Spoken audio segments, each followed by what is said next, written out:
All aboard the transit revolution. I'm going to transform OC Transpo into the greatest transit system in North America. All you need for this to happen is to share this video and email the mayor of Ottawa at mark.sutcliffe@ottawa.ca. March 2024, I made the discovery that OC Transpo was wasting millions of taxpayer dollars by making bad decisions. Being a natural problem solver, I approached our leader to inform them about my discovery. It became clear there was a severe lack of leadership. I was dismissed and treated like just another bus operator, not even given an opportunity to discuss what I know. I was patient and began to put more of the puzzle together. I listened to City Council. I believe they do care about the people of Ottawa and want to see a better transit system. As the expert on transit reliability in this city, I know that if I want this done right, I'm going to have to do it myself. So that's exactly what I'm doing. I think most people that have used OC Transpo understand the company has issues. Contrary to popular belief, our transit system is pretty good. Well, I'm here to say that pretty good isn't good enough. We, the people of Ottawa, have put up with a subpar transit system for far too long. What I have done is learned from their mistakes and what they do well. As a result of studying our transit system for over a decade, I know exactly how to make our system reliable. I gave the mayor the opportunity to fix our transit system. He doesn't even want to listen to what I have to say. This is why I need your help, Ottawa. We elected the mayor to be the leader of our city. He has the power to implement me as the leader of OC Transpo.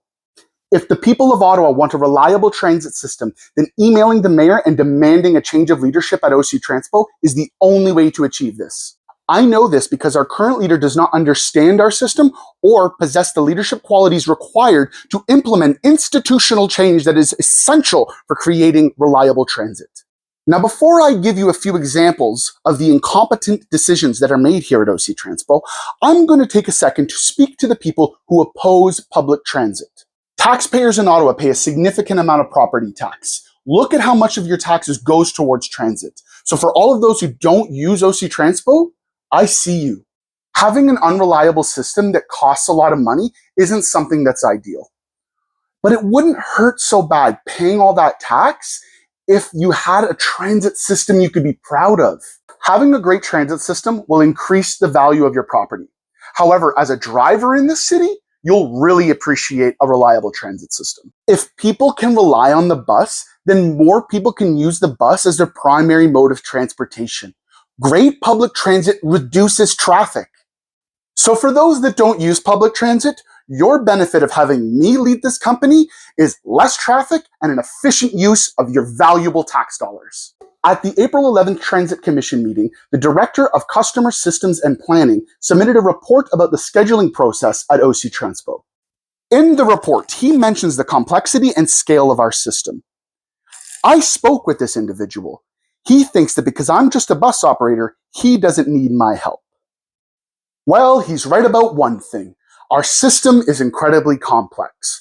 But what he doesn't understand is that when my brain gets exposure to large amounts of real-world data, I will eventually become an expert, regardless of how complex our system is. As a result of my comprehensive understanding of our system, I now know that one of two things must be true. Either our current leadership team does not understand our system, or they understand our system and are making your bus late on purpose. I'm going to show you a clip from the March 18th Transit Commission meeting. They're talking about the percent of bus trips that have been delivered. These positive results take us closer to our target of 99.5% service delivery and are a reflection of our initiatives to improve the reliability of our service. He says their target is to achieve 99.5% of trips delivered, but also says this is a reflection of their initiatives to improve service reliability. Well, what is the goal? More trips delivered or a more reliable system? Staff says 99.5% of trips delivered is the goal, while City Council wants a more reliable transit system. Here's City Councillor Riley Brockington saying that on-time performance is an issue that needs to be addressed. How we're targeting on-time performance and what your strategic plan is, in particular, to ensure that bus reliability is being addressed consistently. The leadership team at OC Transpo's goal is to have 99.5% of trips delivered. This tells me they do not understand our system, because the current measure of 98.1% of trips delivered needs to come down, not up, in order to improve reliability. What good is 99.5% of trips delivered when only 66% of those trips are on time? If the amount of trips delivered was 95%, but the amount of trips delivered on time was 85%, this would be a more reliable system. The prioritization of trips delivered is actively preventing our system from being reliable. This is why we end up having 2, 3, or even 4 buses back to back on the same route. It doesn't matter that the trip was delivered if it's being delivered at the same time as the next trip. The most embarrassing moment of my career, seeing how control was directed how to resolve the issue of having 4 buses in a row on the same route. They only made the situation worse. But it's not their fault. Everybody has a boss giving them direction. The only person that has the ability to truly solve the issue of bus reliability is the person at the top. And if they don't understand bus reliability, how can they lead this company into becoming a reliable transit system? This entire organization is structured to fail. There's too many managers in too many departments, and it's an absolute nightmare to get anything done in this company. The lack of communication is deplorable. Instead of departments working together for solutions for the people of Ottawa, they have become selfish. Every department cares about itself, and that means if a solution negatively affects another department, oh well. Here is an example of this. There is one department that is continuously holding the team back at OC Transpo: the scheduling department. Here's a run the scheduling department has come up with: 111-2. The operator pulls the docket for run 111-2 at 5:05. They have 10 minutes to call for a bus and do their circle check. They then have 15 minutes to get to Billingsbridge for their first trip of the day. It's a 111 baseline, leaving Billingsbridge at 5:30 and arriving at baseline at 6:01. They do a return trip to Billings, then another 111 back to baseline. Their second 111 baseline leaves Billingsbridge at 7:01 and arrives at baseline for 7:32. The scheduling team has allotted 31 minutes for both 111 baseline trips. Now the fifth trip on 111-2 is where things get interesting. This is the third 111 baseline trip for this bus. The departure time is at 8:37 and arrival time is at 9:06. This is only 29 minutes when the 2 previous 111 baselines were allotted 31 minutes. So let's figure out why. The 111 baseline passes multiple schools and dense residential areas. This time of day has significantly more traffic on the route than at 5:30. So why is less time given when more time is needed due to traffic? Because a big problem would arise if they gave the appropriate amount of time. When we look at the full run, we see a relief point at baseline at 9:06. This is the operator's Canada Labour Code mandated break. This break must be at least 30 minutes. If the scheduling department did not reduce the trip time from 31 minutes to 29 minutes, the arrival time would have been 9:08. This would have left us only 29 minutes for the operator's CLC break. This would be a violation of the CLC. Instead of fixing the schedules, they cut time. This means that the 111 baseline trip leaving Billingsbridge at 8:37 has an unrealistic schedule. They remove time when, because of traffic, more time is required to have an accurate schedule. On paper, the schedule is compliant with the CLC. However, because we know the schedule isn't accurate, we know the operator will arrive late for their break at baseline. By law, they are still entitled to a full 30 minutes. So now, due to the scheduling department's unwillingness to fix the issue properly, they intentionally made an unrealistic schedule. This just makes the problem someone else's job to fix. So now the operator is forced to call control and inform them that their CLC break won't be in compliance. Now, the supervisor in control has to solve the problem. Here are 2 solutions they use. First is take your 30 minutes and run your next trip late, thus compounding the issue. Or the alternative solution is to cancel or cover the next trip so that the operator can get their entire CLC mandated break. So now control has to deal with this issue every single day. This is our current schedule and has been implemented since January 8th, 2024, with the exception being the summer booking from June 30th to August 24th. Now keep in mind, this is just one of many examples of the scheduling department making incredibly poor decisions. How can we offer reliable service when there's so many variables on the road? It's simple. We just need to eliminate all of the preventable reasons that make our buses late. Bad schedules are a preventable reason. I will ensure our scheduling department has the proper leadership and guidance to solve issues properly and not just pass them off to another department to deal with later on. There is so much work that needs to be done at OC Transpo that I need to start fixing things immediately. The direction of this company needs to change before we end up even further in debt, because you know who's going to pay for their mistakes? You, the riders. You, stuck in traffic. And of course, you, the taxpayers. Enough is enough. You have all dealt with this unreliable system for far too long. Allow me to give you the system you deserve.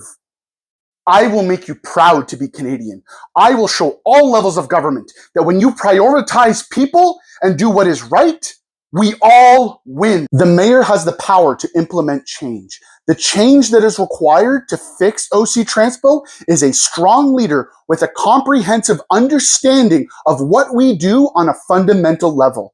Schedule and deliver bus trips in the city of Ottawa. To all the people that rely on OC Transpo as their primary source of transportation, I understand your frustration. Back in March 2023, I went through an incredibly difficult time. I had somebody harm me and steal everything from me. I had to restart my entire life. My doctor gave me 3 weeks off work.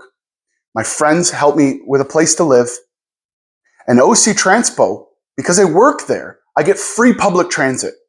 So I saw this as an opportunity to save on a car payment, to save on gas and insurance. So when I went back to work, I decided I'm going to see how long I can bus before I feel the need to buy a car. Now my schedule is different every day, but all of my commutes were significantly longer than if I had a car. However, being free, I thought it was worth it. Until Thursday, April 13th, 2023. I got to my bus stop 5 minutes early. I waited 15 minutes. So now that my bus was 10 minutes late, I wanted to figure out where it was. Having more resources than the public, I figured out the exact bus that was scheduled to do my trip. I called dispatch and they informed me the trip has been canceled. Well, that was my ride to work. So I got a no report. The following Tuesday, April 18th, I was waiting for a different bus because I started a little bit later that day. Only for that trip to be canceled. I now had 2 no reports in a 5-day span. I tried to take OC Transpo to work at OC Transpo, and yet they said it was my fault. Because I couldn't afford to get fired, I had no choice but to go buy a car.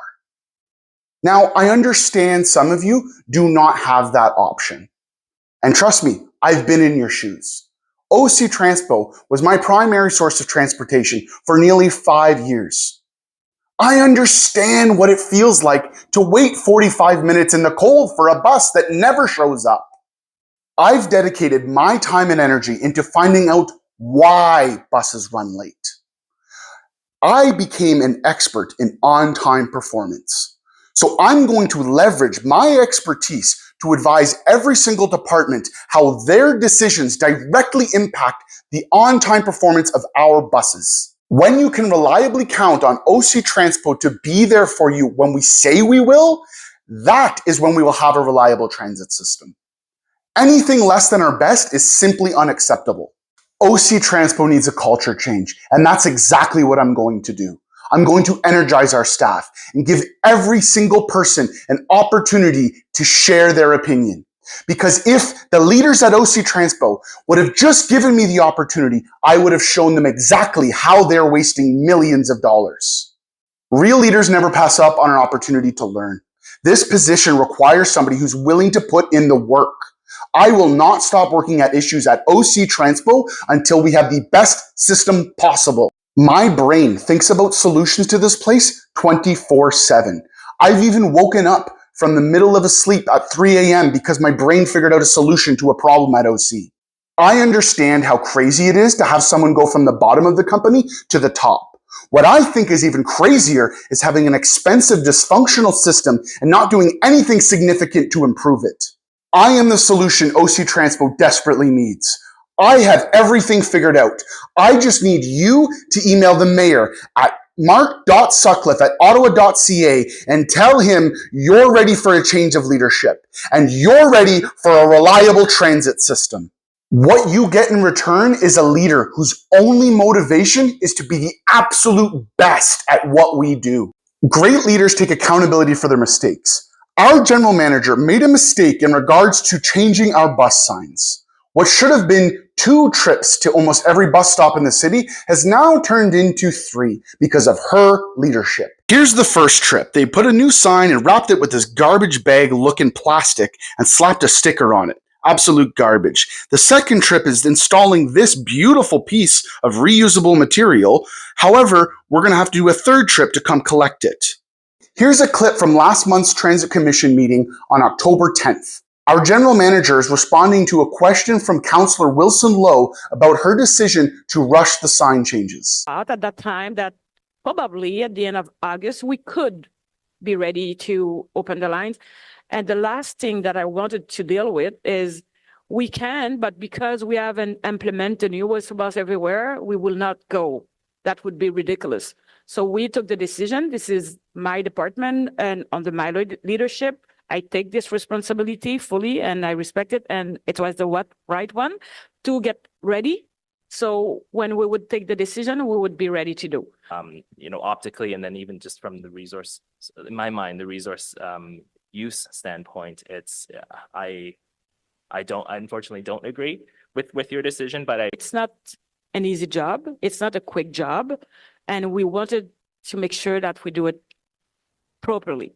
Can you imagine if we mix 2 stops? So it was the right decision to do so. She takes accountability for the decision, but then when Councillor Lowe informs her that he disagrees that it was the right decision, she interjects and defends her decision instead of taking ownership that she made a mistake. This is irrefutable evidence that our general manager cannot admit when they make a mistake. Let's find out how much this mistake cost. Can a city councillor please ask staff how much it costs to send staff to every single stop in the city, as well as how much it cost for that ridiculous garbage bag and sticker that was just wasted? I'm going to be open and honest with you. No more wondering what's going on with our transit system. It's time you get what you deserve, Ottawa. OC Transpo is controlled by the City of Ottawa. The City of Ottawa is led by city councillors and the mayor. If we tell them what we want, we will get it. If council doesn't do what the people want, then the people will just vote for people who better represent them in 2026. I have done everything on my own to figure out how to get us a reliable transit system. All you need to do is email the mayor and tell him this is what you want. Then I get to work and start making improvements immediately. The collective agreement between the City of Ottawa and ATU 279 expires March 31st, 2025. Given the lack of leadership at OC Transpo, I don't see how this doesn't end in strike action. Ottawa, we cannot afford another strike. Given the state of our federal government, I wouldn't count on back to work legislation to force people back to work.